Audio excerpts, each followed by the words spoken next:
Well, Dr. John Hutton, the author of the latest study and director of the Reading and Literacy Discovery Center at Cincinnati Children's Hospital, joins us now with more. Dr. Hutton, thanks for being with us.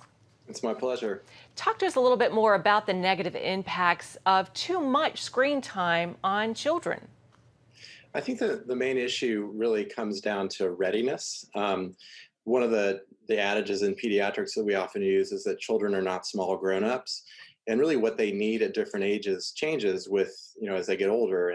And our study involved preschool age kids around age 3 to 5, and at that age they're really dependent on multisensorial experiences. They want to interact with people. They want to figure out how the world works.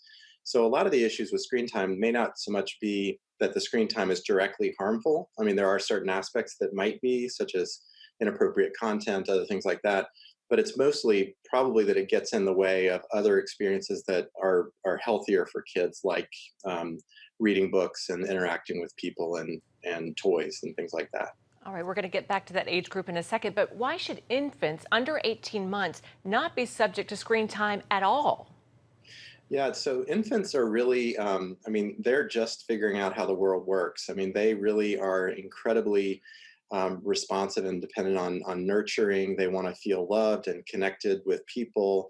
They're figuring out how their senses work. They're really, they just aren't quite able, they're not quite ready to really understand what a screen is, or that there's something behind all the flashing lights and everything. Like they will be attracted to the screen, but they generally don't get much out of it. There's a lot of evidence that young babies just don't learn much of anything from screens. So if you're a parent and you think you're helping your child by making your child perhaps smarter by putting a screen in front of him before while he's still a baby, you're actually doing harm.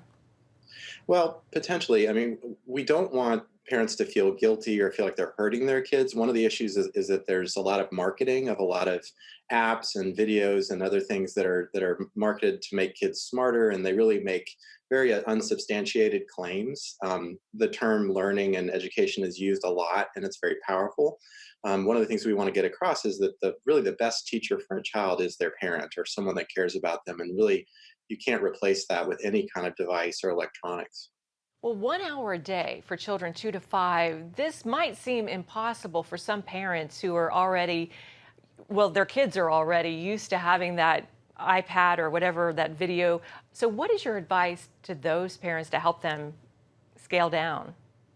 Yeah, it's really amazing. I mean, thinking about how quickly the technology has exploded. I mean, really, it's hard to believe that iPhones have only been around for about 10 years, and now we use them all the time. They're just basically a part of our day, pretty much constantly. So it really does seem like it's unreasonable for parents to limit their children to less than an hour.